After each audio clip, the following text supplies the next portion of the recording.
Hello students and welcome back to my channel math solutions with Rose ma'am. आज की class में बेटा हम क्लास 6 का लेवल 2 इंग्लिश का जो फाइनल टर्म का सिलेबस है वो आज हम इस वीडियो में डिस्कस करने वाले हैं। फाइनल टर्म यानी सेकेंड टर्म। आप सभी का मिड टर्म ख़त्म हो गया है, अब हम सेकेंड टर्म की प्रिपरेशन कर रहे हैं। क्लासेस शुरू हो चुकी हैं सेकेंड टर्म की। तो सेकेंड टर्म का जो सिलेबस है इंग्लिश सब्जेक्ट का क्लास 6 का 2022 और 23 का आज हम इस वीडियो में डिस्कस करने वाले हैं। तो चलिए बेटा विदाउट वेस्टिंग एनी टाइम हम इस वीडियो को शुरू करते हैं। और उससे पहले जिन बच्चों ने चैनल को अभी तक सब्सक्राइब नहीं किया है वो चैनल को सब्सक्राइब कर दीजिए और बेल आइकन को प्रेस कर दीजिए। तो हमारे अगर हम कॉलम्स की बात करें यहाँ पर तो ये देखिए, ये सारा तो आपका मिड टर्म का जो था सिलेबस था, तो ये हमारा हो चुका है, हम इसको डिस्कस नहीं करेंगे अब दोबारा से। मिड टर्म एग्जामिनेशन के बाद का जो सिलेबस है वो आज हम डिस्कस कर रहे हैं। तो आपकी जो हनी सकल की बुक है उसमें पोएम 4 आएगी आपकी ब्यूटी, ठीक है। और ब्यूटी में इसकी थीम है beautiful things in our surroundings and beauty within us. जो एक्टिविटीज़ है बेटा वो तो टीचर के ऊपर डिपेंड है कि वो आपको एक्टिविटीज़ कराती हैं या नहीं, ठीक है। लेकिन आपको पोएम ब्यूटी अच्छे से लर्न करनी है और उसी में ही जो भी उसी से रिलेटेड क्वेश्चन आंसर्स हैं, सारी चीज़ें हैं, वो सारी आपको इसी में जो है ब्यूटी में पढ़नी है। फिर आपको जो ग्रामर पोर्शन है उसमें टेंसेस आएगा, ठीक है। टेंसेस आएगा जिसमें कि वर्ब आता है, तो टेंसेस आएगा आपका। और future tense, simple past tense, past present और simple present tense, present continuous tense, इस तरीके के जो भी टेंसेस वाली चीज़ें हैं, simple past and past continuous, ये सारी चीज़ें आएंगी।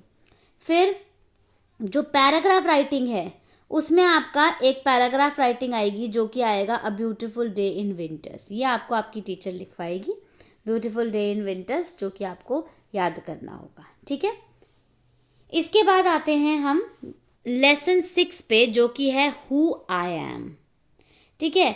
इसमें भी जो है आपका चैप्टर आएगा, क्वेश्चन आंसर्स आएंगे चैप्टर के, वो सारी चीज़ें आपको लर्न करनी होगी, जिसमें कि short character sketch of any of character हो सकता है, रोल प्ले हो सकता है क्लास के बच्चों के द्वारा। तो ये सारी एक्टिविटीज़ है जो कि आपकी टीचर आपको क्लास में कराएगी। पैराग्राफ राइटिंग आएगा बेटे आपको कोई भी फेमस स्पोर्ट्स पर्सन पे, यानी खेल जगत से रिलेटेड कोई भी व्यक्ति पे आपको एक पैराग्राफ लिखने के लिए याद करना होगा। और describing about one self people around you, आपके आसपास के जो लोग हैं उसमें से किसी एक को आपको डिस्क्राइब करना होगा, ये स्पीकिंग एक्टिविटी है। लेटर राइटिंग जो है वो इनफॉर्मल आपको करना होगा, inviting your friend to your birthday party, यानी बर्थडे पार्टी में अपनी दोस्त को इनवाइट करने के लिए ये भी लेटर जो है आपको इसी फाइनल टर्म में आएगा आपके एग्ज़ाम में।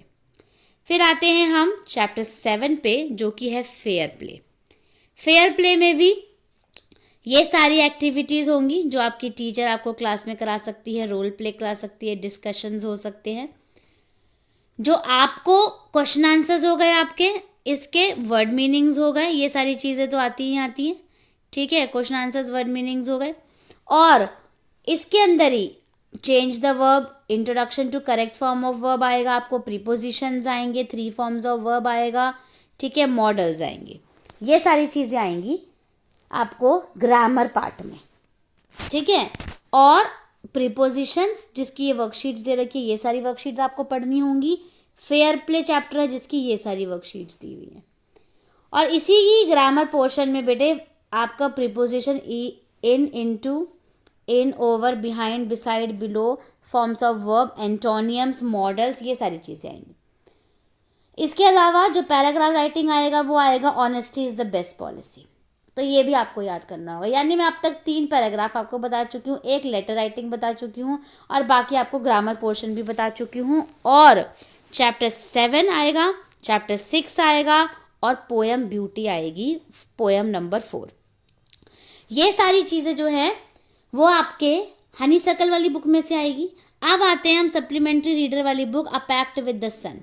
वो आपके एग्ज़ाम में नहीं आएगी, लेकिन फिर भी लेसन 5, लेसन 7, लेसन 8 यानी Tansen, the wonder called sleep, a pact with the sun आपको रीड ओनली फॉर प्लेजर, अपने खुशी के लिए, अपनी वोकेबलरी को अच्छा बनाने के लिए आपको लर्निंग एनरिचमेंट के लिए ये तीनों चैप्टर्स जो हैं वो रीड करने होंगे। ठीक है, अब नेक्स्ट पॉइंट पे आते हैं। The whole syllabus must be completed by 31 January को हमारा ये सिलेबस कंप्लीट हो जाना चाहिए। एनुअल एग्जामिनेशन में होल सिलेबस भी आ सकता है और रिवीजन जो है वो होल सिलेबस की होगी और फिर एनुअल एग्ज़ाम आपका हो जाएगा। तो आपको आई होप समझ आ गया होगा कि आपके इंग्लिश में कौन कौन से सब आने वाले हैं। Chapter 7, chapter 6, poem 4 beauty.